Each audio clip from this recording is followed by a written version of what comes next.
व्याख्यामुद्रां करसरसिजैः पुस्तकं शङ्खचक्रे बिभ्रद्भिन्नस्फटिकरुचिरे पुण्डरीके निषण्णः अमलानश्रीरमृतविशदैरंशभिप्लावयन्माविर्भूयादनगमहिमा मानसे वागधीशः नमस्ते प्राणेश प्रणतविभवायावनिमगाः नमः स्वामिन् रामप्रियतमन्मन् गुरुगुण नमस्तुभ्यं भीमप्रबलतमकृष्णेष्ट भगवन् नमः श्रीमन्मध्वप्रदिश सुदृशन्नो जय जय श्रीगुरुभ्यो नमः नारायणं सुरगुरुं जगदेकनाथं भक्तप्रियं सकललोकनमस्कृतं च त्रैगुण्यवर्जितमजं विभुमाद्यमीशं वन्दे भुवग्नम् अमरासुरसिद्धवन्द्यम् नारायणं नमस्कृत्य नरं चैव नरोत्तमं देवीं सरस्वतीं व्यासं ततो जयमुदीरये ವೇದವ್ಯಾಸರ ಮಹಾಭಾರತದ ಚಿಂತಕರಿಗೆ ವಂದನೆಗಳು. ಶಾಂತಿ ಪರ್ವದ 432ನೆಯ ಪ್ರವಚನ.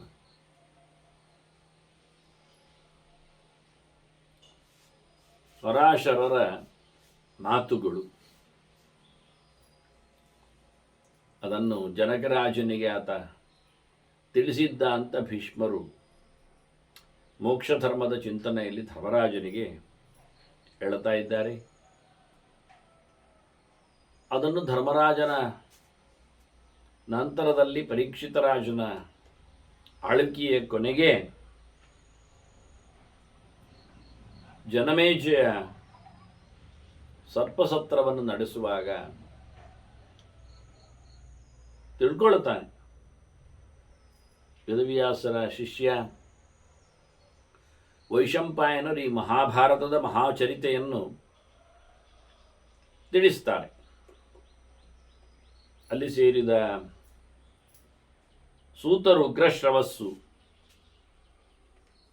ಅದನ್ನು ಮತ್ತೆ ನೈಮಿಷಾರಣ್ಯದಲ್ಲಿ ಶೌನಕರ ಆಶ್ರಮದಲ್ಲಿ 10,000 ವಿದ್ಯಾರ್ಥಿಗಳಿಗೆ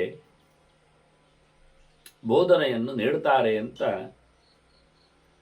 ವೇದವ್ಯಾಸರು ಮೊದಲೇನೆ ಅದಕ್ಕೆ ಅನುಗುಣವಾಗಿಯೇ ಮಹಾಭಾರತದ 1,00,000 ಶ್ಲೋಕಗಳನ್ನು ದಾಖಲೆಗೊಳಿಸಿ ನೀಡಿದ್ದರು.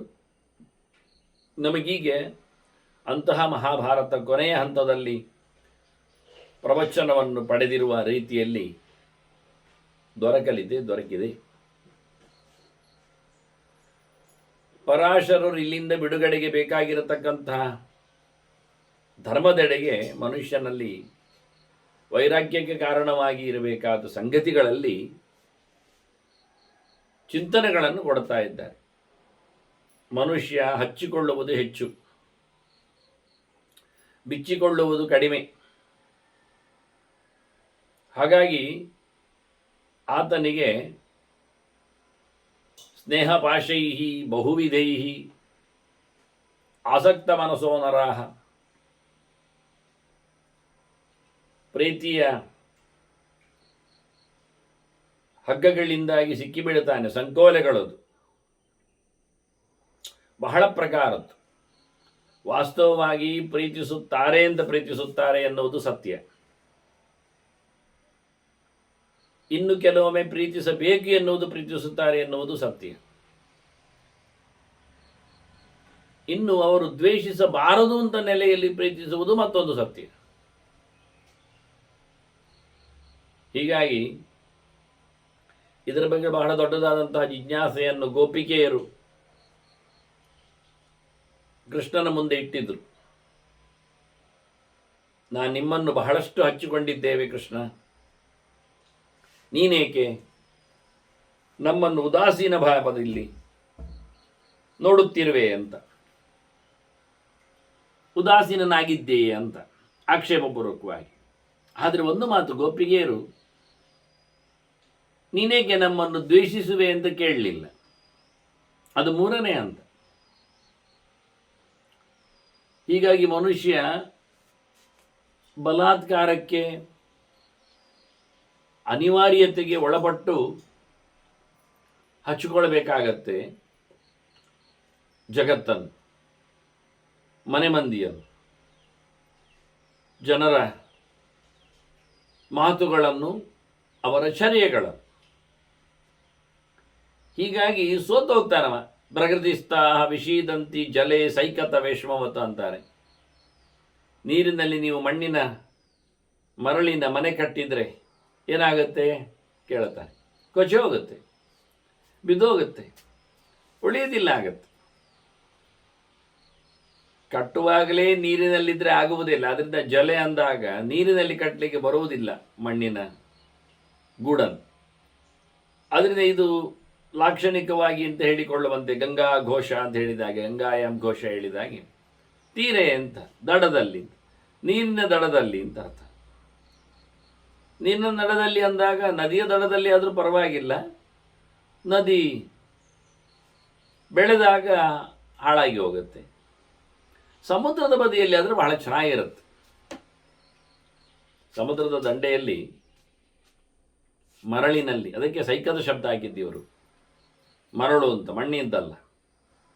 ಮರಳಿನಲ್ಲಿ ಹೀಗೆ ಗೂಡಿನ ಹಾಗೆ ಏರಿಸಿಕೊಂಡು ಹೋಗಲಿಕ್ಕೆ ಬರ್ತದೆ.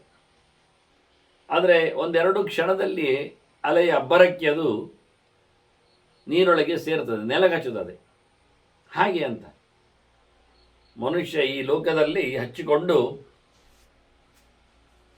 ತಾನು ನೆಲಕಚ್ಚುತ್ತಾನೆ, ಬಿದ್ದೋಗ್ತದೆ ಎಲ್ಲ ಅಂತ ಹೇಳ್ತಾನೆ. ಹಚ್ಚಿಕೊಳ್ಳುವುದಿದ್ದರೆ, ಮೆಚ್ಚಿಕೊಳ್ಳುವುದಿದ್ದರೆ, ಅಂಟಿಕೊಳ್ಳುವುದಿದ್ದರೆ, ನಂಟು ಮಾಡುವುದಿದ್ದರೆ, ನಂಬುವುದಾಗಿದ್ದರೆ ಅವನನ್ನು ಮಾತ್ರ ನಂಬೇಕಂತೆ. ಶರೀರ ಗ್ರಹ ಸಂಸ್ಥಸ್ಯ ಅಂತ. ಅವನು ಮನೆ ಯಾವುದು ಕೇಳಿದರೆ ಅವನು ಮಾತ್ರ ಅಂತ, ಅವನ ದೇಹವನ್ನೇ ಮನೆ ಮಾಡಿಕೊಂಡವನಿಗೆ. ಶೌಚ ತೀರ್ಥಸ್ಯ ದೇಹಿನಃ. ಶುದ್ಧವಾದಂತಹ ಮನಸ್ಸು, ಶುದ್ಧವಾದಂತಹ ಮಾತು, ಶುದ್ಧವಾದ ಆಹಾರ, ಶುದ್ಧವಾದ ಬದುಕು, ಮಡಿವಂತಿಗೆಯನ್ನು ಕಾಪಾಡಿಕೊಂಡವನಿಗೆ ಅಂತ ಶಬ್ದವನ್ನು ಉಲ್ಲೇಖ ಮಾಡ್ತಾರೆ. ಯಾರನ್ನು ಮುಟ್ಟದಿರುವುದು ದೊಡ್ಡ ಸಂಗತಿಯಲ್ಲ ಮೈಲಿಗೆಯಲ್ಲಿ. ಯಾರನ್ನು ಮಾತನಾಡಿಸದೇ ಇರುವುದು ದೊಡ್ಡ ಮಡಿವಂತಿಗೆ. ಯಾರನ್ನು ಹಚ್ಚಿಕೊಳ್ಳದಿರುವುದು ಮನಸ್ಸಿನಲ್ಲಿ ದೊಡ್ಡ ಮಡಿವಂತಿಗೆ. ತಲೆಯೊಳಗೆ ಏನು ತುಂಬಿಕೊಂಡಿದೆ ಎನ್ನುವುದರ ಮೇಲೆ ನಿಂತಿದೆ. ಮಾತಲ್ಲಿ ಹೇಗಿರ್ತದೆ ಎನ್ನುವುದರಲ್ಲೇ ಶೌಚ ಬರ್ತದೆ. ಹಾಗಾಗಿ ತನ್ನನ್ನು ತಾನು ಮಾತ್ರ ನಂಬಿಕೊಂಡು, ತನ್ನನ್ನು ತಾನು ಮಾತ್ರ ನೋಡಿಕೊಂಡು ಕೂತವನಿಗೆ ಬುದ್ಧಿಮಾರ್ಗ ಪ್ರಯಾತಸ್ಯ. ಓವರಾಲ್ ಅಂದರೆ ಮೇಲಿಂದ ಮೇಲಕ್ಕೆ ಮಾತಿಲ್ಲ, ಸುಮ್ಮನೆ ತಲೆಯಲ್ಲಿ ಹೊತ್ತಿರುವುದಿಲ್ಲ ಅಂದರೆ ಮನಸ್ಸಿನಲ್ಲಿ. ಹಾಗಾಗಿ ನಿಶ್ಚಯ ಮಾಡಿಕೊಂಡ ಬುದ್ಧಿಯಲ್ಲಿ ಹೇಗೆ ದುಡಿಸಿಕೊಳ್ಳಬೇಕು ಎನ್ನತಕ್ಕಂಥ ಗಟ್ಟಿತನದಲ್ಲಿ ಆತ ಒಂದೊಮ್ಮೆ ಬದುಕಿದರೆ ಅವನಿಗೆ ಸುಖದ್ವಿಹ ಪರತ್ತಚ. ಇಲ್ಲಿಯೂ ನೆಮ್ಮದಿ, ಮುಂದೆಯೂ ನೆಮ್ಮದಿ ಅಂತ. ಮನುಷ್ಯರು, ಮನೆ ಮಂದಿಗಳು, ಮಾರು ಸೊತ್ತುಗಳೆಲ್ಲ ನಮ್ಮ ಮನಸ್ಸಿನ ವ್ಯಾಪಾರಗಳಲ್ಲಿ ಬರ್ತದೆ ಅಂತಾರೆ. ಸಂಕಲ್ಪಶಃ ಮಿತ್ರವರ್ಗ. ಬೇಕಾದವರನ್ನು ನಾವೇ ಬೇಕು ಅಂತ ಮಾಡಿಕೊಳ್ಳುವುದು.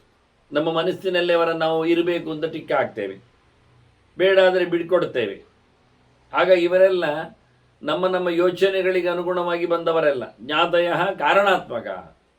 ಮತ್ತು ಬಂಧುಗಳು, ಸಂಬಂಧಿಗಳು, ಮನೆ ಮಂದಿಗಳು ಅಂದರೆ ಅವರು ಎಂಥದೋ ಒಂದು ಕೆಲಸದಲ್ಲೇ ಇದ್ದಾರೆ. ಕೆಲಸ ಇಲ್ಲ ಅಂತಾದರೆ ಯಾರನ್ನು ಮಾತಾಡಿಸುವುದೂ ಇಲ್ಲ, ಹಚ್ಚಿಕೊಳ್ಳುವುದೂ ಇಲ್ಲ, ಹತ್ತಿರ ಬರುವುದೂ ಇಲ್ಲ. ಇದು ಕ್ರಮವೇ ಹಾಗೆ. ಯಾವುದೋ ಒಂದು ಕಾರಣಕ್ಕೆ ಅವ ಯಾಜ್ಞವಲ್ಕ್ಯ ಹೇಳಿದಾಗೆ, ನಮಾರೇ ಜಾಯಾಯಿ ಕಾಮಾಯ ಹೇಳಿದಾಗೆ, ಯಾರು ಯಾರಿಗೋಸ್ಕರವೂ ಇರುವುದಲ್ಲ, ಅವರಿಗೋಸ್ಕರವೇ ಇರುವುದು. ಆದರೆ ಹೊರಗಿನಿಂದ ಒಂದು ಕಾರಣದ ನೆವ ಹೇಳ್ತಾರೆ ಅಷ್ಟು. ತಮ್ಮ ಸುರಕ್ಷೆಗೆ, ತಮ್ಮ ಬದುಕಿಗೆ, ತಮ್ಮ ಊಟಕ್ಕೆ, ತಮ್ಮ ಕೆಲಸಕ್ಕೆ, ಹೀಗೆ ಒಬ್ಬೊಬ್ಬರೊಂದಕ್ಕೆ ಸಿಕ್ಕಿಸಿ ಇಟ್ಕೊಂಡಿರ್ತಾರೆ. ಅದಕ್ಕೆ ಅನುಗುಣವಾಗಿ ತಮ್ಮ ಬದುಕನ್ನು ಟ್ರೇಸ್ ಮಾಡಿಕೊಳ್ತಾರೆ. ಅದನ್ನು ಹೇಳಿಬಿಟ್ರಿ ಇವರು. ಭಾರ್ಯ ಪುತ್ರಶ್ಚ ದಾಸಶ್ಚ ಸ್ವಮರ್ಥಂ ಅನುಭುಂಜತ್. ಅವರವರು ಅವರ ಕೆಲಸವನ್ನು ನೋಡಿಕೊಳ್ತಾರೆ. ಹೆಂಡತಿ ಆಗಲಿ, ಗಂಡ ಆಗಲಿ, ಮಕ್ಕಳಾಗಲಿ, ಮಗಳಾಗಲಿ, ಅಥವಾ ಕೆಲಸದವರೇ ಆಗಲಿ, ಮಿತ್ರರೇ ಆಗಲಿ, ಅವರೆಲ್ಲ ತಮ್ಮ ಕೊಂಡಿಯನ್ನು ಸಿಕ್ಕಿಸಿಕೊಳ್ಳಲು ಕಾರಣ ಏನು ಕೇಳಿದರೆ ಅವರ ಯಾವುದೋ ಒಂದು ಸ್ವಾರ್ಥ, ಅವರಿಗೆ ಆಗಬೇಕಾದ ಸಂಗತಿ. ಅದು ಇಲ್ಲದಿದ್ದರೆ ಅಲ್ಲಿ ಇರುವುದೇ ಇಲ್ಲ ಯಾವನೊಬ್ಬನು ಸಹ. ತಟ್ಟೆ ಖಾಲಿಯಾದ ನಂತರ, ಹೊಟ್ಟೆ ತುಂಬಿದ ನಂತರ ಮತ್ತು ಯಾರು ತಾನೇ ಊಟದ ಟೇಬಲ್ನಲ್ಲಿ ಕೂತಿರ್ತಾನೆ ಅಲ್ಲವ? ಬೇಕಿದ್ದರೆ ತಟ್ಟೆ ಖಾಲಿ ಆದರೂ ಕೂತಿರ್ತಾನೆ, ಹಾಕಲಿ ಇನ್ನು ಅಂತ. ತುಂಬಿಕೊಂಡರೆ ಹೊಟ್ಟೆ ಇನ್ನೇಕಿರ್ತಾನವ? ಅದನ್ನ ಪ್ರತಿಯೊಬ್ಬರೂ ತಮ್ಮ ಕೆಲಸದ ಸುತ್ತ ಹೆಣೆದುಕೊಂಡಿರ್ತಾರೆ. ಅದೊಂದು ಅದ್ಭುತವಾದಂತಹ ಮಗದೊಬ್ಬನ, ಅಂದರೆ ಈ ಸಾಲ ಪಡೆದವನು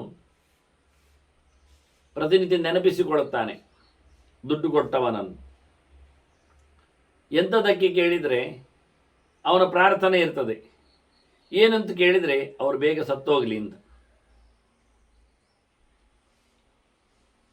ಅಂದರೆ ಹಿಂದೆ ಕೊಡುವುದು ತಪ್ಪಿತಲ್ಲ, ವಾಪಸ್ ಆತಿ ಇಲ್ಲ ಆಗ್ತದಲ್ಲ. ಹಾಗಾದರೆ ಅವನು ಪ್ರತಿನಿತ್ಯ ನೆನಪಿಸಿಕೊಂಡದ್ದು ಯಾಕೆ? ಎದುರು ಸಿಕ್ಕಾಗೆಲ್ಲ ಬಹಳ ಚೆನ್ನಾಗಿ ಮಾತಾಡ್ತಾನೆ. ಯಾತಕ್ಕೆ? ಹೀಗೆ. ಅದೇ ಸಾಲ ಕೊಟ್ಟವನು ಅವನು ಪ್ರಾರ್ಥನೆ ಮಾಡ್ತಾನೆ, ಅವನು ನೆನಪಿಸಿಕೊಳ್ಳುತ್ತಾನೆ ಆ ವ್ಯಕ್ತಿಯನ್ನು. ಏತಕ್ಕೆ? ಏನು ಅಂತ ಪ್ರಾರ್ಥನೆ ಅನ್ನೋದು, ಅವನು ಬಹಳ ಕಾಲ ಬದುಕಲಿ ಅಂತ. ಅಂದರೆ ಮಧ್ಯೆಯಲ್ಲಿ ಕೊಟ್ಟಕ್ಕಂಥ ಸಾಯುವುದು ಬೇಡ ಮತ್ತು ವಾಪಸ್ ಬರುವುದಿಲ್ಲ ಆಗ್ತದೆ. ಅವನು ನೋಡಿ, ಧರ್ಮಕ್ಕೆ ಅವನಿಗೆ ಆಯುಷ್ಯ ಸಿಗ್ತದೆ. ಇವನಿಂದ ಧರ್ಮಕ್ಕೆ ಇವನ ಸಾವು ಯೋಚನೆಗೆ ಬರ್ತದೆ. ಇದೆಲ್ಲ ವ್ಯವಸ್ಥೆಗಳು. ಇದು ಮನೆ ಮಂದಿ, ನಾನು ಸುಮ್ಮನೆ ಸಾಲದ ವ್ಯವಸ್ಥೆ, ಇದು ಮನೆ ಮಂದಿಯಲ್ಲಿ ಸಾಲ ವ್ಯವಸ್ಥೆ ಇರ್ತದೆ, ಸೇವೆಯ ವ್ಯವಸ್ಥೆ ಇರ್ತದೆ, ಸರ್ವೀಸಿನ ವ್ಯವಸ್ಥೆಗಳು, ತಂದು ಹಾಕಿದರ ಕಥೆಗಳು ಇರ್ತವೆ. ಇದೆಲ್ಲ ವಿಚಿತ್ರವಾಗಿರ್ತದೆ ಅಂತ ಅದರ ಬಗ್ಗೆ ಹೇಳುವಾಗ ಅಲ್ಲಪ್ಪ ಇಲ್ಲಪ್ಪ ಎಲ್ಲ ಹೇಳೋದು ಬೇಡ ಅಂತ ಬಿಡಿಸಿಬಿಡ್ತೇನೆ. ನನ್ನ ಮಾತಾ ನ ಪಿತಾ ಕಿಂಚಿತ್ ಕಸಿಚಿತ್ ಪ್ರತಿಬದ್ಧತೆ. ಯಾರಿಗೂ ಅಮ್ಮ ಆಗಲಿ ಅಪ್ಪ ಆಗಲಿ ಮತ್ತೊಂದಾಗಲಿ ಇನ್ನೊಂದಾಗಲಿ ಸಂಬಂಧಪಟ್ಟು ಬರುವುದೇ ಇಲ್ಲ. ಅಲ್ಲವೇ ಅಲ್ಲ. ತಂದೆ ತಾಯಿಗಳಿಗೆ ಅವರಿಗೆ ಮಕ್ಕಳು ಬೇಕಿತ್ತು, ಅವರಿಗೆ ತಾಯಿ ತಂದೆ ಆಗಬೇಕಿತ್ತು. ಮಕ್ಕಳು ಹುಟ್ಟದಿದ್ದರೆ ಮದುವೆಯಾದವ ತಂದೆ ಆಗುವುದು ಯಾವಾಗ? ಮದುವೆಯಾದವಳು ತಾಯಿ ಆಗುವುದು ಯಾವಾಗ? ಹಾಗಾದರೆ ತನ್ನ ತಾಯಿತನದಲ್ಲಿ ಮಕ್ಕಳು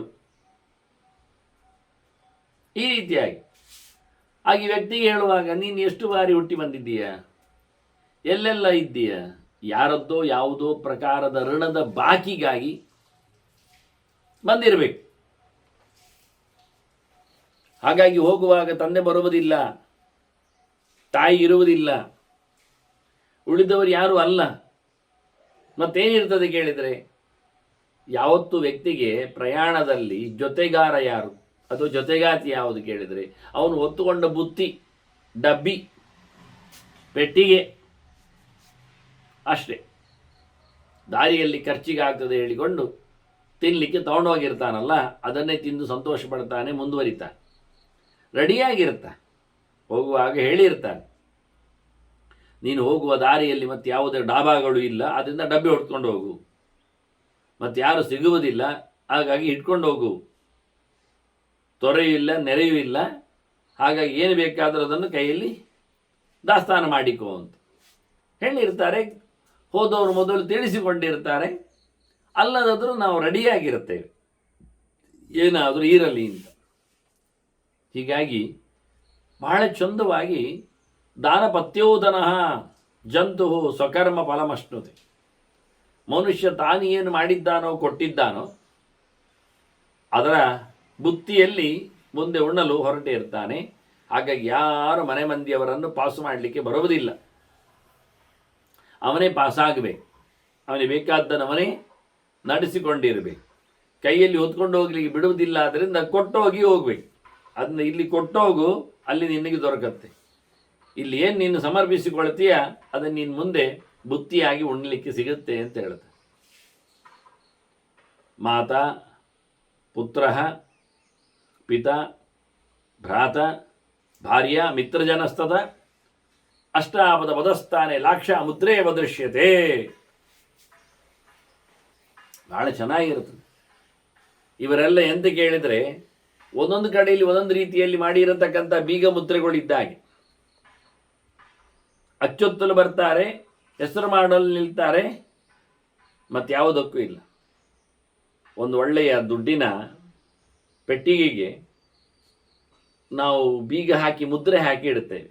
ಬೀಗ ಹಾಕಿ ಮುದ್ರೆ ಅಂದರೆ ಅದರ ಮೇಲೆ ಇನ್ನು ಯಾರಾದರೂ ಬೀಗ ತೆಗೀಬಾರ್ದು ಅಂತ ಹೇಳಿ, ಬೀಗ ಒಡೆಯಲಿಕ್ಕಿಲ್ಲ ಅಂತೇಳಿ ಅದಕ್ಕೆ ಒಂದು ಬಟ್ಟೆ ಸುತ್ತಿ ಆ ಬಟ್ಟೆಯ ಮೇಲೆ ಲಾಕ್ಷಾರಸವನ್ನು ಇಳಿಸಿ ಅದರ ಮೇಲೆ ಒಂದು ಮಾರ್ಕ್ ಮಾಡಿರ್ತೇವೆ.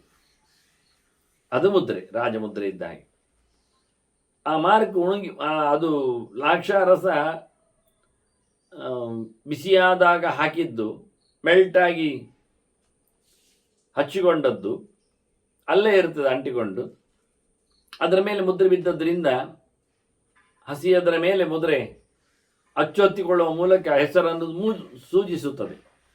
ಇನ್ಯಾರಾದರೂ ಬೀಗವನ್ನು ಮುಟ್ಟಿದರೆ ಅದರ ಬೈಂಡಿಂಗನ್ನು, ಬಟ್ಟೆಯನ್ನಾಗಲಿ ಇನ್ನಿತರ ದಾರವನ್ನಾಗಲಿ ಮುಟ್ಟಿದರೆ, ಎಳೆದರೆ ಅದರ ಮೇಲೆ ಇರತಕ್ಕಂತಹ ಲಾಕ್ಷಾರಸ ತುಂಡಾಗಲಿ ಶುರುವಾಗ್ತದೆ, ಕೆಳಗೆ ಬೀಳಲಿಕ್ಕೆ ಶುರುವಾಗ್ತದೆ. ಹಾಗೆ ಒಂದೊಮ್ಮೆ ದೊಡ್ಡ ದೊಡ್ಡ ತುಂಡುಗಳು ಎದ್ದು ಕೆಳಗೆ ಬಿದ್ದರೆ ಅದು ಒಣಗಿ ಹೋದದ್ರಿಂದ ಬಿದ್ದರೆ ಅದರ ಮಾರ್ಕ್ ಸಹ ಹರಿದು ಹೋಗ್ತದೆ. ಸೂಚನೆ ಕೊಟ್ಟದ್ದು, ಚಿತ್ರ ಮಾಡಿದ್ದೋ ಅಥವಾ ಧ್ವಜದ ಅಥವಾ ಇನ್ನಿತರ ಯಾವುದೋ ಅಕ್ಷರಗಳನ್ನು ಕೆತ್ತಿದ್ದು ಇದರದ್ದು ಹೊರಟು ಹೋಗ್ತದೆ. ಆನಂತರ ಇನ್ನು ಬಟ್ಟೆಯನ್ನು ಹರಿಲಿಕ್ಕೆ ಬರ್ತದೆ. ಇದು ಅಂಟಿಕೊಂಡು ಕೂತಿದೆ, ಈಗ ತೆಗೀಲಿಕ್ಕೆ ಬರ್ತದೆ. ತೆಗೆದು ಬೀಗವನ್ನು ಓಪನ್ ಮಾಡುವ. ಆದರೆ ಇಲ್ಲಿ ಏನು ಹೇಳ್ತಾರೆ ಅವರು ಕೇಳಿದರೆ ಬಹಳ ಚಂದವಾಗಿ, ಬಂಗಾರದ ಪೆಟ್ಟಿಗೆಗೆ ಮುದ್ರೆಯನ್ನು ಒತ್ತಿದವರಾಗಿ ಇವರೆಲ್ಲ ಇರುವುದು, ಕಾವಲುಗಾರರಂತೆ, ಮತ್ತೆಂಥದ್ದು ಇಲ್ಲ. ಎಲ್ಲಿವರೆಗೆ ಕೊಳ್ಳೆ ಹೊಡಿತಾರೆ ಕೇಳಿದರೆ, ಪೆಟ್ಟಿಗೆ ಒಳಗಿದ್ದು ನನಗೆ ಬೇಕು ಅಂತ ಪಾಲು ಮಾಡಿಕೊಳ್ಳುವುದರಲ್ಲಿ ಅಲ್ಲ, ಮತ್ತೆ ಪೆಟ್ಟಿಗೆಯೇ ನನಗೆ ಇರಲಿ ಅಂತ, ಮತ್ತೆ ನಿನಗಿಲ್ಲ ಅಂತ. ಹಾಗೆ ಪ್ರತಿಯೊಬ್ಬನಿಗೂ ಹಂಗೂ ಇದೆ. ಯಾಕೆ ಹೇಳಿಕೊಳ್ಳುತ್ತಾನೆ ತನ್ನ ಬಾಂಧವ್ಯದ ಮಾತನ್ನು. ಈ ಧರ್ಮೋದಕ ಬಿಡುವಾಗ ಹೇಳಿಕೊಂಡು ಸತ್ತ ಮನೆಯಲ್ಲಿ 10ನೇ ದಿನ ಸಂಬಂಧಿಗಳು ಜಲಾಂಜಲಿ ಕೊಡಲಿಕ್ಕಿರ್ತದೆ. ಆಗ ಯಾರವನು ನನಗೆ ಅಂತ ಹೇಳಿಕೊಳ್ಳಿಕ್ಕೆ ಉಂಟು, ಸಂಬಂಧವನ್ನು ಸೂಚಿಸಿಕೊಂಡು ಹಾಕಲಿಕ್ಕೆ, ಋಣಮುಕ್ತನಾಗಲಿಕ್ಕೋಸ್ಕರ. ಹಾಗೆ ಇವರೆಲ್ಲ ತಮಗೆ ಅದರ ಸೊತ್ತು ಇದೆ ಅಂತ ಹೇಳಲಿಕ್ಕೆ ತಮ್ಮ ಸಂಬಂಧವನ್ನು ಹೇಳಿಕೊಳ್ತಾರೆ. ಪೆಟ್ಟಿಗೆಗೆ ನಾನು ಭಾಗೀದಾರ.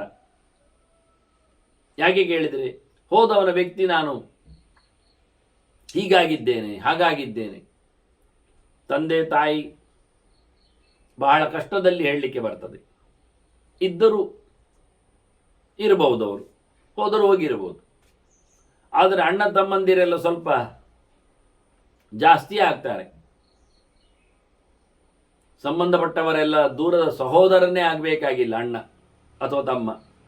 ಹಾಗಾಗಿ ಅತ್ತ ಇತ್ತದ ಜನರೆಲ್ಲ ಸೇರಿಕೊಂಡು, ಅಕ್ಕ ತಂಗಿಯರ ಅಣ್ಣ ತಮ್ಮಂದಿರ ಮಕ್ಕಳೆಲ್ಲ ಸೇರಿಕೊಂಡು ಅಣ್ಣ ತಮ್ಮರಾಗ್ತಾರೆ, ಅಕ್ಕ ತಂಗಿಯರಾಗ್ತಾರೆ.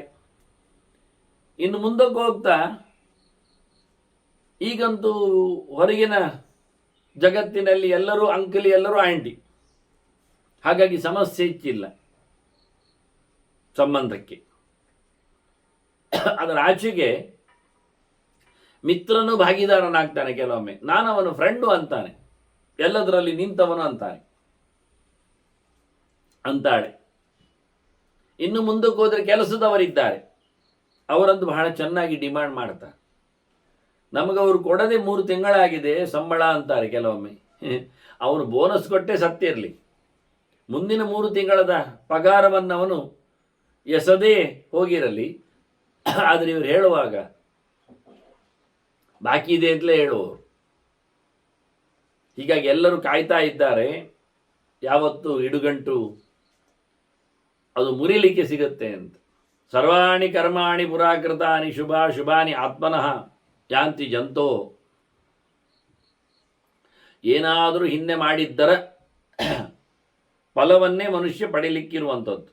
ಅದು ಒಳಿತಿರಲಿ ಕೆಟ್ಟದಿರಲಿ, ಹಿಂದೆ ಮಾಡಿದ್ದರ ನೆನಪಿನಲ್ಲಿ ಮುಂದುವರಿಕೆ ಇರುವಂಥದ್ದು. ಉಪಸ್ಥಿತಂ ಕರ್ಮಬಲಂ ವಿದಿತ್ವ ಬುದ್ಧಿಂ ತಥಾ ಬೋಧಯತಿ ಅಥವಾ ಚೋದಯತಿ ಅಂತರಾತ್ಮ. ಹಿಂದಿನ ಕರ್ಮಗಳನ್ನು ನೋಡಿಕೊಂಡೇ ನಮಗೆ ಇವತ್ತು ಆಗಬೇಕಾದಂತಹ ಕೆಲಸಗಳನ್ನು ದೇವರು ನಡೆಸಿಕೊಡುವಂಥದ್ದು. ಕರ್ಮಕ್ಕೆ ಫಲ ಅದು ಚೆನ್ನಾಗಿ ದೇವರಿಂದ ಸಿಗುವಂಥದ್ದು. ಫಲಮತ ಉಪವತ್ತೇ ಅಂತ ಹೇಳಿದ್ರಿಂದ ದೊಡ್ಡ ಸಂಗತಿ ಅದು. ನಾವು ತಿಳ್ಕೊಂಡಿದ್ದೇವೆ ವಿಷಯ ಇಷ್ಟೇ, ಅತ ಪ್ರಬೋಧೋಸ್ಮಾತ್ ಅಂತ ಉಂಟು, ಹಾಗೆ ಬಲಮತ ಉಪಪತ್ತೇ ಅಂತ ಉಂಟು. ಇದೆರಡು ಸಿದ್ಧಾಂತ ಸೂತ್ರಗಳು ಮನುಷ್ಯನನ್ನು ಎಷ್ಟು ಅಸ್ವತಂತ್ರ ಅಂತ ಹೇಳಲಿಕ್ಕೆ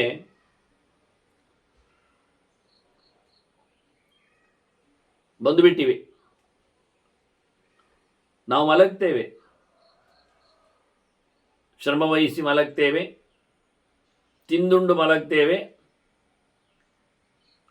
ಬೇಕಾದಷ್ಟು ಅದಕ್ಕೆ ಬೇಕಾಗಿರತಕ್ಕಂತಹ ಸುಪ್ಪತ್ತಿಗೆಗಳ ಜೊತೆಯಲ್ಲಿ ಮಲಗ್ತೇವೆ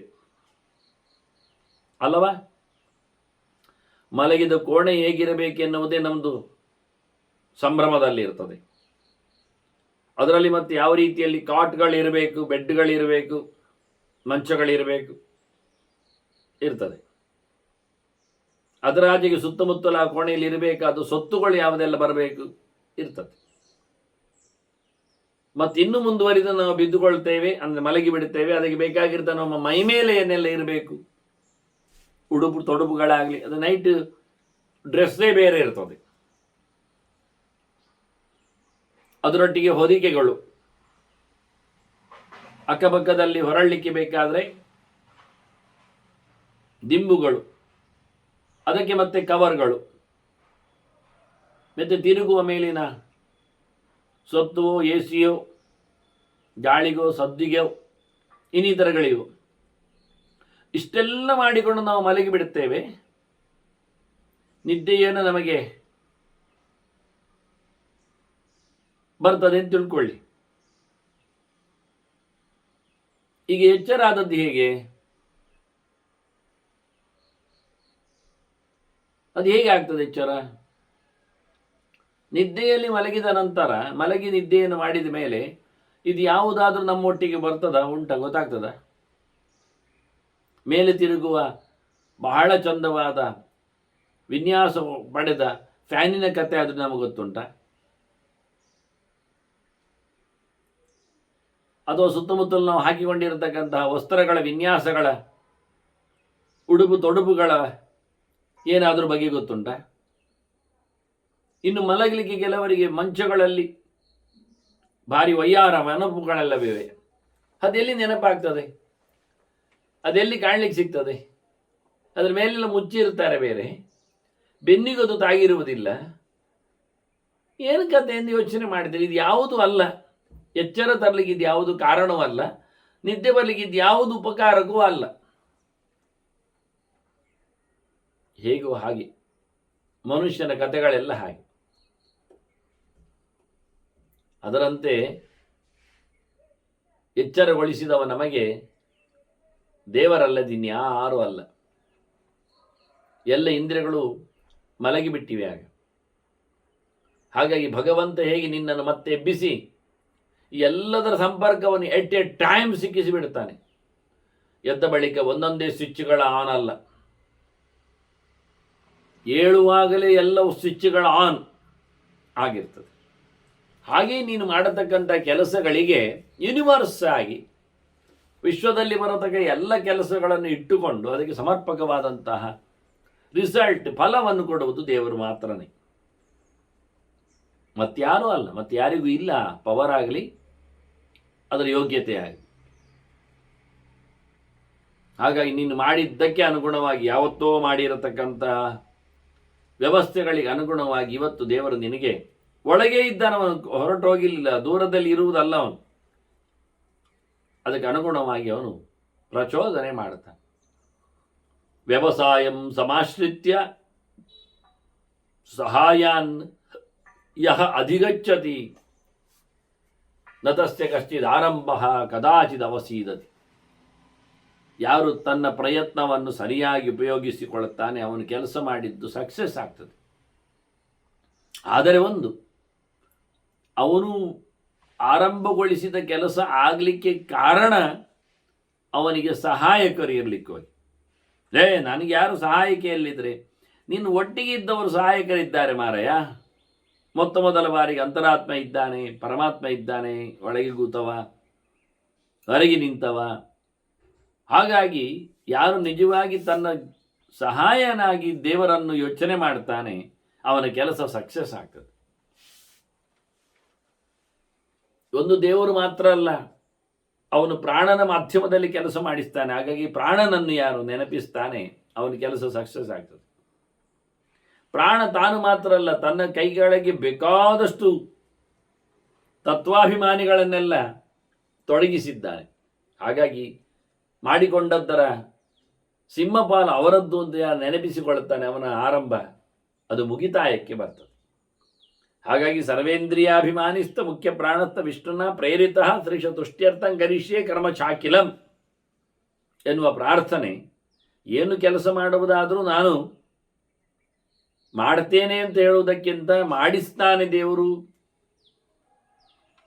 ದೇವರು ಪ್ರಾಣನ ಮೂಲಕ ಮಾಡಿಸ್ತಾನೆ, ಪ್ರಾಣ ತತ್ವಾಭಿಮಾನಿಗಳ ಮೂಲಕ ಮಾಡಿಸ್ತಾನೆ. ಅಂದರೆ ಏನರ್ಥ? ತತ್ವಾಭಿಮಾನಿಗಳು ಅಂದರೆ ಮಾತಾಡ್ತದೆ ಅಂದರೆ ಮಾತನ್ನು ಭರಿಸುವಲ್ಲಿ ಬಾಯಿಯಲ್ಲಿ ಕೂತಿರತಕ್ಕಂತಹ ಮಾತಿಗೆ ಅಧಿದೇವತೆಯಾದವನು ಕಾರಣನಾಗ್ತಾನೆ, ಕಣ್ಣಿನಂತೆ ಕಿವಿಯಂತೆ ಅಂತ ಹೇಳಿಕೊಂಡು. ಹೀಗೆ ಯಾರು ತನ್ನ ಜೊತೆಯಲ್ಲಿರತಕ್ಕ ಸಹಾಯಕರನ್ನು ನೆನಪಿಸಿಕೊಳ್ತಾನೆ, ಇಂದ್ರಿಯಗಳು, ಇಂದ್ರಿಯಾಭಿಮಾನಿ ದೇವತೆಗಳು, ಇವರೆಲ್ಲರನ್ನು ನೆನಪಿಸಿಕೊಂಡು ಕೆಲಸ ಮಾಡುವವ ಅವನ ಕೆಲಸ ಪೂರ್ಣ ಆಗ್ತದೆ. ಅವನ ಕೆಲಸದಲ್ಲಿ ಸೋಲುವುದಿಲ್ಲ, ಸಿಕ್ಕಿ ಬೀಳುವುದಿಲ್ಲ.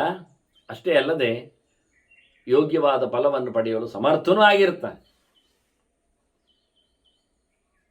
ಈ ರೀತಿಯಾಗಿ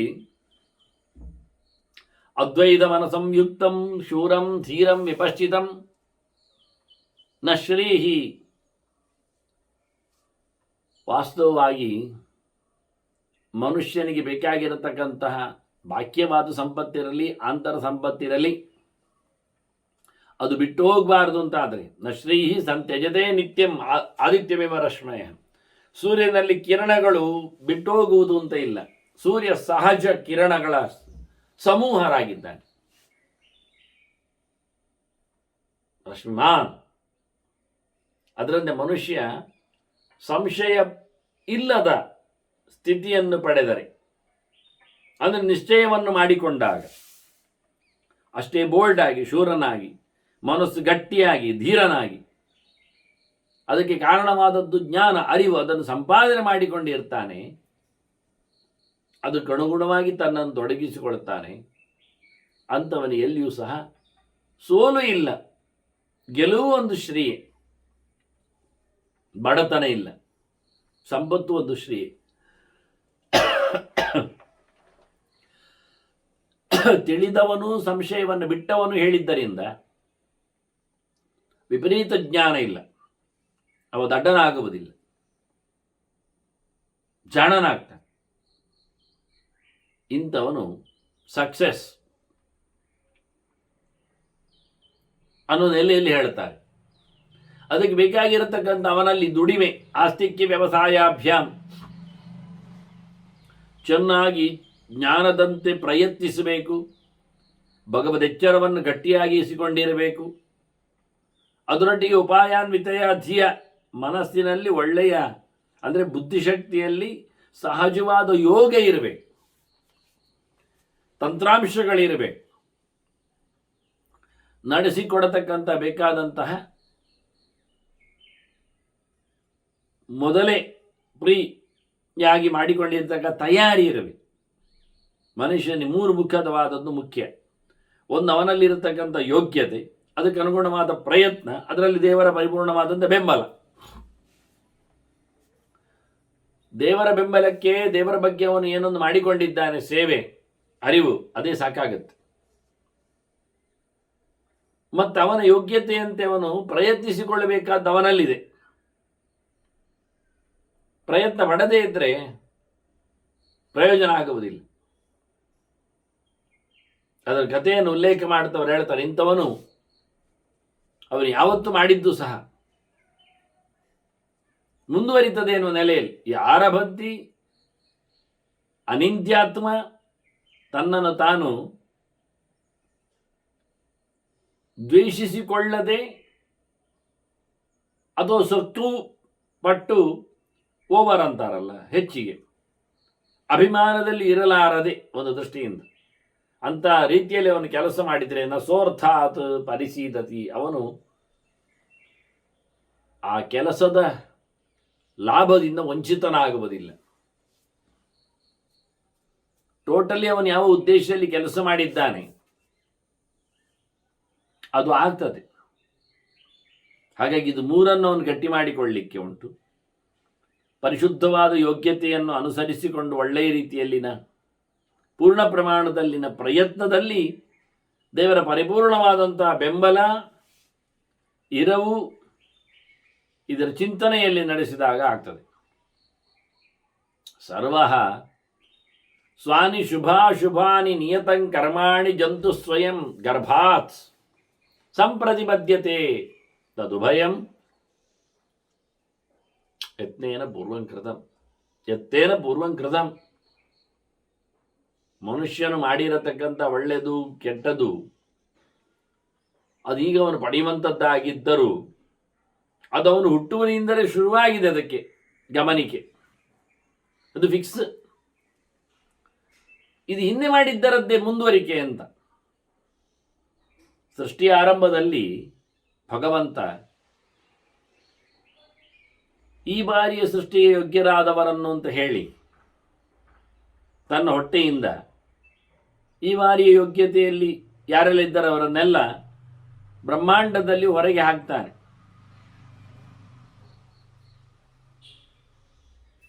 ಅದಾಗಲೇ ಮೊದಲ ಬಾರಿಗೆ ಸೃಷ್ಟಿಯಲ್ಲಿ ಬಂದಿರತಕ್ಕಂತಹ ಜೀವರು ಎಲ್ಲರಿಗೂ ಮೊದಲಿಂದಲೂ ಅವರದ್ದೇ ಆಗಿರತಕ್ಕಂತಹ ಬಾಕ್ಯವಾದ ಗಟ್ಟಿಯಾದ ಒಂದು ಲಿಂಗ ದೇಹ ಇದ್ದೇ ಇರ್ತದೆ. ಬೀಜಕ್ಕೆ ಸೃಷ್ಟಿಯಲ್ಲಿ ಬಂದ ಬೀಜದ ಹಾಗೆ ಇಟ್ಕೊಳ್ಳಿ. ಕ್ಷುದ್ರ ಮಿಶ್ರಾಣಿವ ಬೀಜಾನಿ ಅಂತ ಚಂದೋಗ ಹೇಳಿದಂತೆ ಬೀಜಗಳು ಅದು ಸಿಪ್ಪೆ ಸಮೇತವೇ ಬರುವುದು. ಅದು ಬಿತ್ತನೆಯಲ್ಲಿ ಸಿಪ್ಪೆ ಸಮೇತವೇ ಹಾಕಲಿಕ್ಕೆ ಮತ್ತೆ ಅದರಂತೆ ಈ ಬೀಜಗಳೆಲ್ಲ ಜೀವರೆಲ್ಲ ಲಿಂಗ ದೇಹದಿಂದ ಅದು ಸಿಪ್ಪೆ ಅವರದ್ದು ಬಂದಿರ್ತಾರೆ. ಇಲ್ಲಿ ಬಂದಾಗ ಅವರ ಕ್ರಿಯೆ ಆರಂಭ ಆಗ್ತದೆ.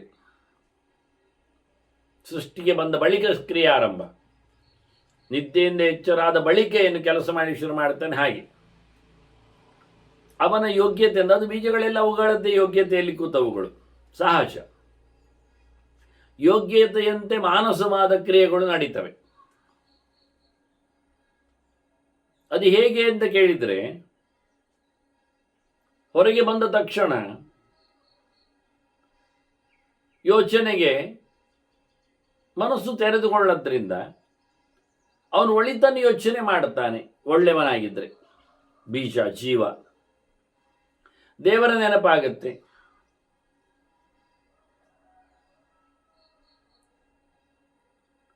ಅಂದರೆ ತಾನು ಅಲ್ಲದರ ಯೋಚನೆಗಳು ಸ್ವಭಾವಕ್ಕನುಗುಣವಾಗಿ ಮುಂದೋಗ್ತಾ ಕೆಟ್ಟ ಯೋಚನೆಗಳು ಬರ್ತಾವೆ. ಏನನ್ನಾದರೂ ಸಾಧಿಸಬೇಕೆನ್ನತಕ್ಕ ಛಲ, ಮಗದೊಬ್ಬನನ್ನು ದೂಡಿಯೋ ಮುಗಿಸಿಯೋ ಇನ್ಯಾರಾದರೂ ಅಡ್ಡ ಬಂದರೆ ಆಗದಂತೆ ಮಾಡಿಕೊಂಡೋ ನಡೆಸಲು ಬರುವಂತೆ ಒಂದು ತಾಮಸವಾದ ಹೇಳಿಕೆಯಲ್ಲಿ ಬರ್ಬೋದು. ಹೀಗೆ ಮನಸ್ಸಿಗೆ ವಿಷಯಗಳು ಏನು ದೊರಕುತ್ತವೆ ಯೋಗ್ಯತೆಯಂತೆ, ಅದರಿಂದ ಅವನಿಗೆ ಬೇಕಾಗಿರತಕ್ಕಂಥ ಮುಂದಿನ ಸ್ಥೂಲ ದೇಹಕ್ಕೆ ಕಾರಣವಾಗ್ತದೆ. ಹೊರಗೆ ನೀನು ಇನ್ನೊಂದು ದೇಹ ಬರ್ತದೆ. ಕೆಲವೊಮ್ಮೆ ಬೀಜಗಳು ಒಂದಲ್ಲ ಎರಡು ಮೂರು ತಮ್ಮ ಅಂಗಿಯನ್ನು ಹಾಕೊಂಡಿರ್ತಾರೆ, ಹೊರಗಿನಿಂದ ಕವಚಗಳನ್ನು ಧಾರಣೆ ಮಾಡಿರ್ತಾರೆ. ಹಾಗೆ ಇವನು ಆಗಿಕೊಳ್ಳುತ್ತಾರೆ, ಅಲ್ಲಿಂದ ಮುಂದುವರಿತಾರೆ. ಅದನ್ನೇ ಅವರು ಹೇಳಿದ್ದು ವಾಸ್ತವವಾಗಿ. ಸರ್ವಃ ಸ್ವಾನಿ ಶುಭಾಶುಭಾನಿ ನಿಯತಂ ಕರ್ಮಾಣಿ ಜಂತು ಸ್ವಯಂ ಗರ್ಭಾತ್. ಬ್ರಹ್ಮಾಂಡ ಗರ್ಭದ ನಂತರದಲ್ಲಿ ಹೊರಗೆ ಬಂದಾಗಲೇನೆ ಸಂಪ್ರತಿಬದ್ಧತೆ. ಇಲ್ಲಿಯೂ ಗರ್ಭದ ಒಳಗಿದ್ದಾಗಲೇ ಲೆಕ್ಕಾಚಾರ ಬರ್ತದೆ. ಯಾವಾಗ ಸಾಯಲಿಕ್ಕುಂಟುದು, ಹುಟ್ಟುವುದು ಯಾವಾಗ ಮೊದಲು ನೋಡುವುದಲ್ಲ. ಹುಟ್ಟುವುದನ್ನು ವೈದ್ಯರು ಡಿಸೈಡ್ ಮಾಡಿರ್ತಾರೆ, ತಮಗೆ ಪುರುಸೋತಿದ್ದ ದಿನವನ್ನು ಹೇಳಿಬಿಡ್ತಾರೆ. ಹೆಣ್ಣಿನ ಡೆಲಿವರಿಯ ದಿನ ಅವರಿಗೆ ಮುಖ್ಯ ಅಲ್ಲ, ಅವರಿಗೆ ಪುರುಸೋತಿದ್ದ ದಿನ ಮುಖ್ಯ, ಅವರಿಗೆ ಆ ಗಂಟೆಯೂ ಮುಖ್ಯ ಅವರಿಗೆ. ಹಾಗಾಗಿ ಹೆಚ್ಚಿನದ್ದೆಲ್ಲ ಡೆಲಿವರಿ ಆಗುವಂಥದ್ದು ಅಂದರೆ ಆಪರೇಷನ್ ಸಿಸರೇನ್ ಆಗುವಂಥದ್ದೆಲ್ಲ ಹೆಚ್ಚಿನದ್ದೆಲ್ಲ ಸಂಜೆ ಹೊತ್ತಿಗೆ. ಯಾಕೆಂದರೆ ವೈದ್ಯರಿಗೆ ಮತ್ತೊಂದು ಮಾಡಿ ಹೋಗಲಿಕ್ಕೆ ಮನೆಗೆ ಅನುಕೂಲವಾಗುತ್ತೆ. ನಮಗೆ ಬೆಳಿಗ್ಗೆ ಮಾಡಿ ಅಂತ ಹೇಳಿಕೊಂಡು ಅದು ವ್ಯವಸ್ಥೆ ಸರಿಯಾಗ್ತಾ ಇಲ್ಲ. ಅದು ನಾವು ಅಬ್ಸರ್ವೇಷನಲ್ಲಿ ಕೊಡಬೇಕು. ಮತ್ತು ಅವರಿಗೆ ತಿಂದಿಷ್ಟು ಹೊತ್ತ ನಂತರದಲ್ಲಿ ಮದ್ದು ಕೊಟ್ಟ ನಂತರ ಇಷ್ಟು ಹೊತ್ತು ವ್ಯವಸ್ಥೆಯಲ್ಲಿ ಹೊಟ್ಟೆ ಖಾಲಿಯಾಗಿಕೊಂಡು ಮಾಡಲಿಕ್ಕಿರುವಂಥದ್ದು. ಅದನ್ನೆಲ್ಲ ಮಧ್ಯರಾತ್ರಿ ನಂತರದಲ್ಲಿ ಮಾಡ್ಬೋದಲ್ಲ, ಅದೆಲ್ಲ ಕೇಳೋದಿಲ್ಲ ಅವರು. ಹಾಗೆ ಯಾರು ಸ್ಟಾಫ್ ಇಲ್ಲ ನೋಡಿ. ಡ್ಯೂಟಿ ಅವರ್ಸಲ್ಲಿ ಬಂದು ಅವರು ಬೆಳಿಗ್ಗೆ ಅವರು ಕೊಡತಕ್ಕದ್ದನ್ನು ಕುಡಿದು ಮತ್ತು ಹೊಟ್ಟೆಯೆಲ್ಲ ಮೋಷನ್ ಪ್ರಕಾರದಲ್ಲಿ ಖಾಲಿಯಾಗಿ ಆ ನಂತರ ಸಿಸರಿಯನ್ನಿಗೆ ಸಂಜೆ ಆಗ್ತದೆ, ಸಮ ಆಗ್ತದೆ. ಇದೆಲ್ಲ ವೈದ್ಯರ ಗಿಮಿಕ್ಸ್ಗಳು ಎಲ್ಲ ಇದ್ದದ್ದೇ ಮಾಮೂಲಿ ಎಲ್ಲ ಕಡೆ. ಹಾಗಾಗಿ ಇದನ್ನು ಉಲ್ಲೇಖ ಮಾಡಿ ತೋರಿಸಿದ್ರು ಅವರು. ಆದರೆ ಸಾಯುವುದು ಅವರ ಕೈಯಲ್ಲಿ ಬರುವುದಿಲ್ಲ. ಆದರೆ ಇದು ಬ್ರಹ್ಮಾಂಡ ಗರ್ಭದಿಂದಲೇ ಫಿಕ್ಸ್ ಆದ ವ್ಯವಸ್ಥೆಗಳು ಇಲ್ಲಿ ಮಾತ್ರ ಅಂತ. ಹಾಗಾಗಿ ಒಳಿತಿರಲಿ ಕೆಡುಕಿರಲಿ ಅದೆಲ್ಲವೂ ಸಹ ಹಿಂದೆ ಮಾಡಿದ್ದನ್ನೇ ಇವ ತಿನ್ನಲಿಕ್ಕೆ ಉಂಟು. ಮತ್ತೆ ಮೃತ್ಯುಶ್ಚ ಅಪರಿಹಾರ್ಯವಾನ್ ಸಮಗತಿ ಕಾಲೇನ ವಿಚ್ಛೇದಿತ, ಮರಣವೂ ಹಾಗೆ ಫಿಕ್ಸ್. ಹೇಗೆ ಏನು ಎಲ್ಲಿ ಎಷ್ಟು ಅಂತ ಅದಕ್ಕೊಂದು ದೃಷ್ಟಾಂತ ಕೊಡ್ತಾರೆ. ದಾರೋಹ ಚೂರ್ಣ ಲವಾಶ್ಮಸಾರ ವಿಹಿತಂ ಕರ್ಮಾಂತಿಕಂ ಪ್ರಾಪಯೇತ್ ಅಂತ. ನಾವು ಗರಗಸ ಹಾಕ್ತೇವಲ್ಲ ಮರಕ್ಕೆ, ಹಾಗೆ ಬಹಳ ಅನೇಕ ದೃಷ್ಟಾಂತಗಳಿಲ್ಲಿವೆ. ಗರಗಸ ಹಾಕಿದಾಗ ಮರದಲ್ಲಿ ಮರ ತುಂಡಾಗ್ತದೆ ಎನ್ನುವುದೊಂದು ವಿಷಯ, ಹುಡಿಯಾಗ್ತದೆ ಎನ್ನುವುದು ಮತ್ತೊಂದು ವಿಷಯ. ಅಲ್ಲಿ ಮರ ಗರಗಸ ಹಾಕಿದಲ್ಲಿ ಚೂರು ಚೂರು ಚೂರು ಚೂರು ಆಗ್ತದೆ, ಚೂರ್ಣವಾಗ್ತದೆ, ಹುಡಿ ಆಗ್ತದೆ. ಮರದ ಹುಡಿಯಿಂದ ಹುಡಿಯಾಗಿಸಿಕೊಂಡು ಕತ್ತರಿಸುವ ವಿಧಾನ. ಯಾವಾಗ ಗರಗಸ ಹಾಕಿದ ಆ ಹೊತ್ತಿನಲ್ಲೇ ಹುಡಿ ಬೀಳಲಿಕ್ಕೆ ಶುರುವಾಗ್ತದೆ. ಹಾಗೆ ಕರ್ಮದ ತಂತ್ರಗಳ ಕಥೆ ಅಂದರೆ ಹಾಗೆ. ಮೃತ್ಯು ಎನ್ನುವುದು ಸತ್ಯ, ಆದರೆ ಮೃತ್ಯು ಹುಡಿ ಮಾಡ್ತಾ ಹೋಗುವುದು ಎನ್ನುವುದು ಅಷ್ಟೇ ಕರಾಳವಾದ ಸತ್ಯ. ಮನುಷ್ಯ ಹುಡಿ ಆಗ್ತಾ ಇದ್ದಾನೆ, ಬ್ರಿಟ್ಲ ಆಗ್ತಾ ಇದ್ದಾನೆ, ಕಳ್ಕೊಳ್ತಾ ಇದ್ದಾನೆ, ತೆಗಿತಾ ಇದ್ದಾನೆ, ಹೋಗ್ತಾ ಇದ್ದಾನೆ ಅಂತ. ಮಣ್ಣಿನ ಕಣದಂತೆ ಅಂದರೆ ಮರದ ಕಣದಂತೆ ಹುಡಿಯಂತೆ ಒಂದು ಸರ್ತಿ ಗರಗಸ ತಾಗಿತ ಮರಕ್ಕೆ ಅಲ್ಲಿಂದ ಮರಣ ಸನ್ನಿಹಿತ ಅಂದರ್ಥ ಮರದ್ದು. ಅದರಂತೆ ಮನುಷ್ಯನ ಒಂದು ಉಸಿರು ಶುರುವಾಯಿತಾ ಅಲ್ಲಿಂದ ಅವನು ಸಾಯಲಿಕ್ಕೆ ಸನ್ನದ್ಧ ಅಂತ ಅರ್ಥ. ಹುಟ್ಟಿನ ಜೊತೆಯಲ್ಲಿ ಸಾವು ಸನ್ನಿಹಿತವಾಗಿರ್ತದೆ. ಯಾಕೆಂದರೆ ನೀವು ನೋಡಿ, ಮೊಬೈಲಿಗೆ ಬ್ಯಾಟ್ರಿ ಹಾಕಿ ಆಕ್ಟಿವೇಟ್ ಆಗಿ ಮುಗಿಯಿತು ಮತ್ತು ಶುರುವಾಯಿತು ಅಂತ ಅರ್ಥ ಅದರದ್ದು ಕತೆ. ಅಂಗಡಿಯಲ್ಲಿದ್ದಾಗ ಬೇರೆ ಬೇರೆ ಪೀಸ್ ದೂರದಲ್ಲಿ ಹಾಗೇ ಇರ್ತದೆ. ಯಾವತ್ತು ಮೊಬೈಲ್ ಹಾಕಿತಾ ಉಸಿರಾಟ ಶುರುವಾಯಿತಾ ಮತ್ತೆ ದೇಹದಿಂದ ನಿರ್ಗಮನಕ್ಕೆ ಮೃತ್ಯುವಿಗೆ ನಾವು ಸಿದ್ಧರು ಆಗಲೇಬೇಕು ಅನ್ನೋದನ್ನು ಹೇಳ್ತಾರೆ. ಸ್ವರೂಪತಾಂ ಆತ್ಮಕೃತಂಚ ವಿಸ್ತರಂ ಕುಲಾನ್ವಯಂ ದ್ರವ್ಯ ಸಮೃದ್ಧಿ ಸಂಚಯಂ ನರೋಹಿ ಸದ್ಯೋ ಲಭತೆ ಯಥಾ ಕೃತಂ ಶುಭಾಶುಭೇನ ಆತ್ಮಕೃತೆಯನ್ನ ಕರ್ಮಣ. ಅವನು ಮಾಡಿರತಕ್ಕಂಥ ಒಳ್ಳೆಯ ಕೆಲಸ ಮತ್ತು ಕೆಟ್ಟ ಕೆಲಸದಿಂದ ಅವನು ಇದನ್ನೆಲ್ಲ ಪಡೀಲಿಕ್ಕೆ ಉಂಟು. ತನಗೆ ಬೇಕಾಗಿರತಕ್ಕಂಥ ದೇಹ ಬರಲಿಕ್ಕೆ ಕಾರಣ ಅವನು ಮಾಡಿದ್ದರ ಕರ್ಮವೇ. ಬಗೆ ಬಗೆಯ ದೇಹಗಳು, ಬಗೆ ಬಗೆಯ ದೇಶಗಳು, ಒಳ್ಳೆಯ ಮನೆತನ, ಒಳ್ಳೆಯ ಸಂಪತ್ತು, ಒಳ್ಳೆಯ ಶ್ರೀಮಂತಿಕೆ, ಒಳ್ಳೆಯ ಆರೋಗ್ಯ ಅಥವಾ ಇನ್ನಿತರ ಅದು ವಿರುದ್ಧವಾದದ್ದು, ಇವೆಲ್ಲವೂ ಸಹ ಮನುಷ್ಯ ಪಡೆಯುವಂಥದ್ದು ಹಿಂದೆ ಮಾಡಿದ್ದರ ಒಳಿತಿನಿಂದಲೇ, ಹಿಂದೆ ಮಾಡಿದ್ದರ ಕೆಡುಕಿನಿಂದಲೇ. ಕೆಟ್ಟ ದೇಶದಲ್ಲಿ ಉತ್ಪತ್ತಿ, ರೋಗ ರುಜಿನಗಳ ತವರು, ಬಡತನದ ಬೇಗೆ, ಜೊತೆಯಲ್ಲಿ ಯಾವುದೇ ಪ್ರಕಾರವಾದಂತಹ ಸಂಪತ್ತಿನ ಸಂಬಂಧ ಇಲ್ಲ, ದ್ರವ್ಯಗಳು ಸಿಗುವುದಿಲ್ಲ. ಅಷ್ಟೇ ಅಲ್ಲದೆ ಕೆಟ್ಟದಾದ ಆಕಾರಗಳು, ಅಂಗವೈಕಲ್ಯಗಳು, ಇವೆಲ್ಲ ಅವನ ಕೆಟ್ಟದರಿಂದ ಬಂದಂತಹ ಪರಿಣಾಮ. ಈ ರೀತಿಯಾಗಿ ಮನುಷ್ಯ ತಾನೇನು ಮಾಡ್ತಾನೆ ಅದನ್ನು ಪಡಿತಾನೆ ಅನ್ನೋ ನೆಲೆಯಲ್ಲಿ ಪರಾಶರರು ಜನಕರಾಜನಿಗೆ ಚಿಂತನೆಯನ್ನು ಕೊಟ್ಟರೆ, ಧರ್ಮರಾಜ ಭೀಷ್ಮರಲ್ಲಿ ಕೇಳ್ತಾನೆ, ಭೀಷ್ಮರೇ, ಕೆಲವು ಮೌಲ್ಯಗಳು ನಿಮ್ಮ ಅಭಿಪ್ರಾಯಗಳು. ಸತ್ಯಂ ದಮಂ ಕ್ಷಮಾಂ ಪ್ರಜ್ಞಾಂ ಪ್ರಶಂಸಂತಿ ಪಿತಾಮಹ. ಜನರು ಸತ್ಯವನ್ನು ಹೊಗಳ್ತಾರೆ, ಇಂದ್ರಿಯ ನಿಗ್ರಹವನ್ನು ಕೆಲವರು ದೊಡ್ಡ ಸಂಗತಿಯಿಂದ ಅಂತ ಹೇಳಿ ಚಿಂತನೆಯಲ್ಲಿ ತರ್ತಾರೆ. ಹಾಗೆ ಕ್ಷಮೆಯನ್ನು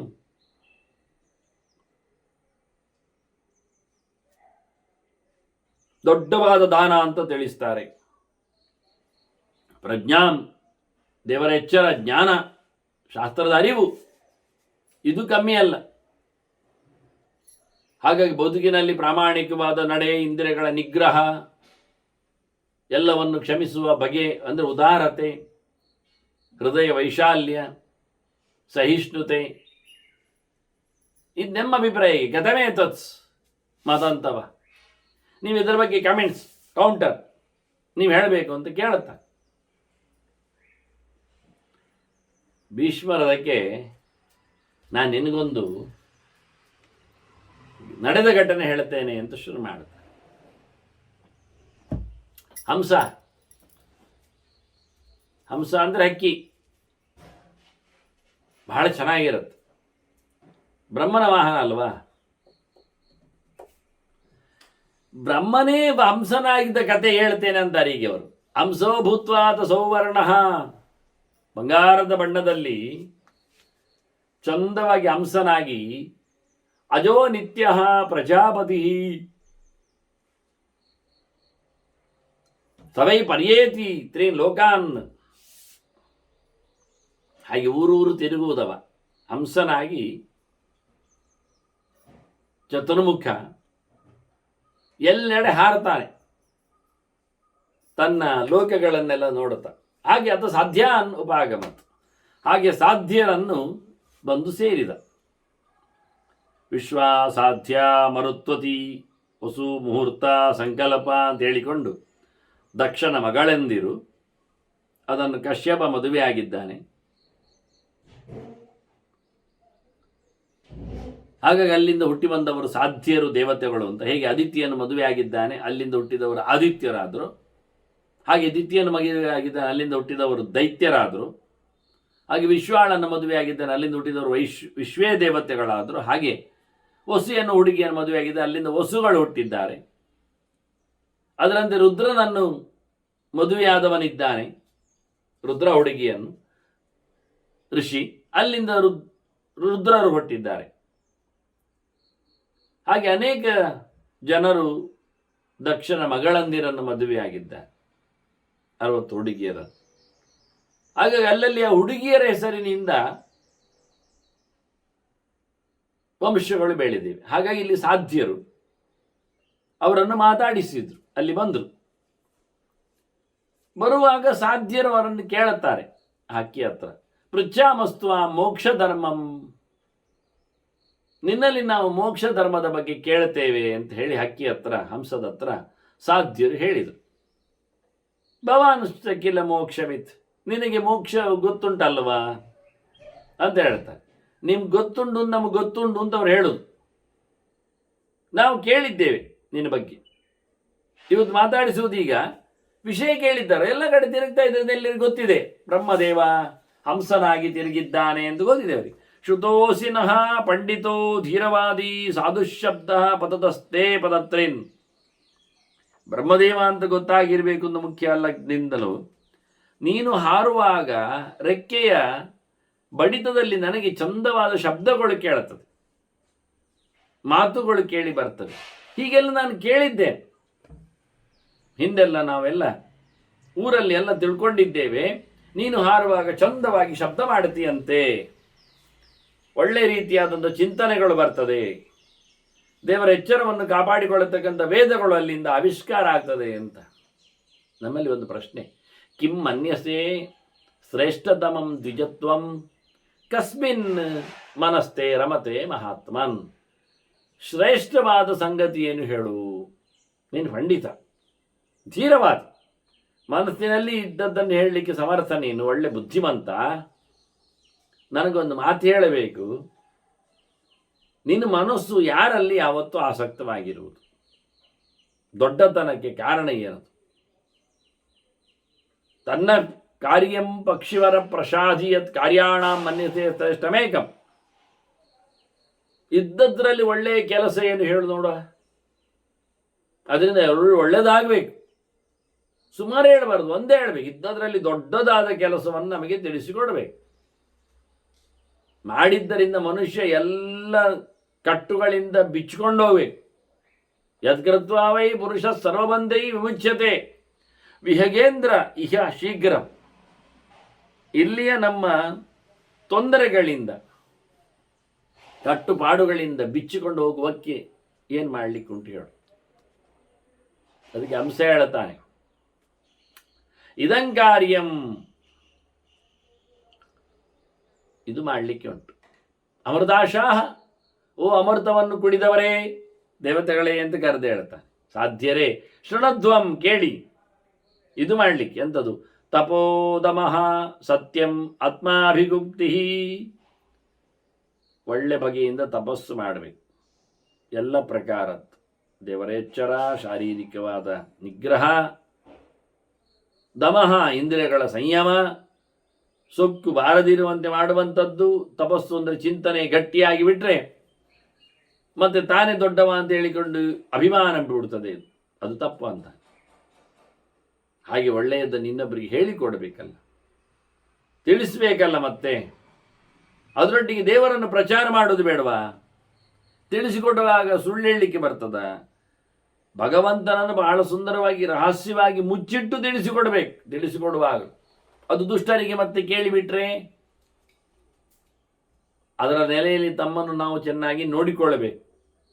ಶರೀರ ಮಾಧ್ಯಂಕಲು ಧರ್ಮ ಸಾಧನಂ ಅಂತ ಹೇಳಿ ಆತ್ಮನ ಅಭಿರಕ್ಷಣೆಯ ಜೊತೆಯಲ್ಲಿ ಪರಮಾತ್ಮನ ಚಿಂತನೆಯ ನೆಲೆಯಲ್ಲಿ ಮನಸ್ಸನ್ನು ಮುದುರಿಸಿಕೊಂಡು ಬಹಳ ಒಳ್ಳೆಯ ರೀತಿಯಿಂದ ಸಾಧನೆಯನ್ನು ಮಾಡಬೇಕು. ಹೀಗೆ ಮಾಡಿದರೆ ವಾಸ್ತವವಾಗಿ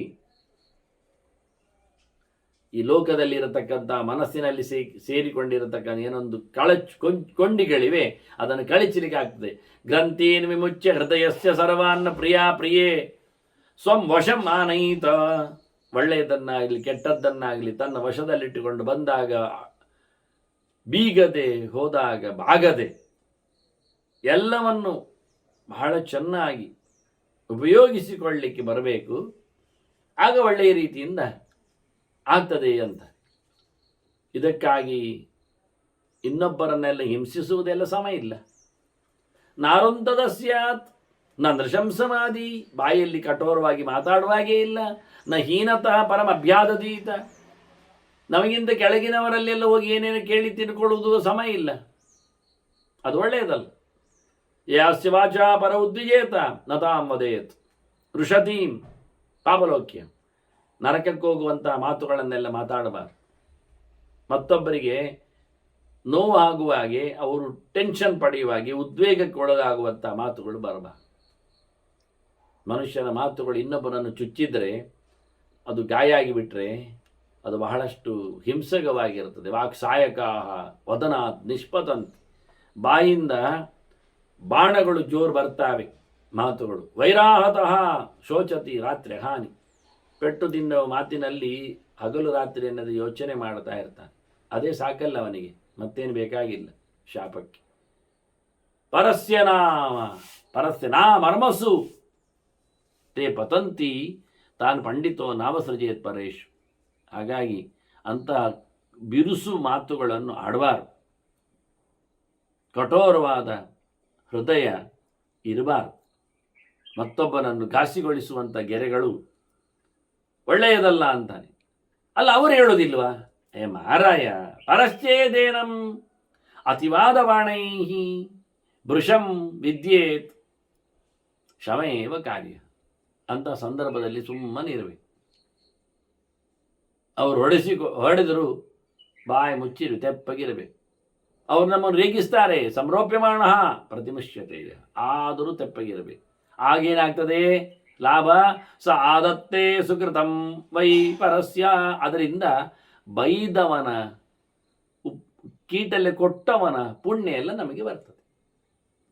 ಇನ್ನೊಬ್ಬರು ಉಪದ್ರವ ಕೊಟ್ಟರು ಅಂತೇಳಿ ನಾವು ಅವರಿಗೆ ತೊಂದರೆ ಮಾಡಲಿಕ್ಕೆ ಹೋದರೆ ಅದು ಗಾಯ ಆಗ್ತದೆ. ಅದರ ಬದಲಿಗೆ ಅವರು ನಮಗೆ ಸುಮ್ಮನೆ ಉಪದ್ರವ ಕೊಡಲಿಕ್ಕೆ ಶುರು ಮಾಡಿದರೆ ನಾವು ಅದನ್ನು ಸಹಿಸಿಕೊಂಡ್ರೆ ಅವರ ಪುಣ್ಯ ಎಲ್ಲ ನಮಗೆ ಸಿಗಲಿಕ್ಕೆ ಬರ್ತದೆ, ಲಾಭಕ್ಕೆ ಆಗ್ತದೆ ಅಂತ. ಅವರು ನಮಗೆ ಆಕ್ಷೇಪ ಮಾಡ್ತಾರೆ, ಅಪವಾದ ಹೊರಿಸ್ತಾರೆ, ಊರು ತುಂಬ ತಿಳಿಸ್ತಾರೆ, ನಮ್ಮನ್ನು ಸಾಯಲಿಕ್ಕೆ ಹೋಗುವಂತೆ ಮಾಡ್ತಾರೆ. ಆದರೂ ಸಹಿಸಿಕೊಂಡಲ್ಲಿ ಕ್ಷೇಪಾಯಮಾಣಂ ಅಭಿಷಂಗವ್ಯಲೀಕಂ ನಿಗೃಣ್ಣಾತಿ ಜ್ವಲಂತಂ ಯಸ್ಯ ಮನ್ಯು.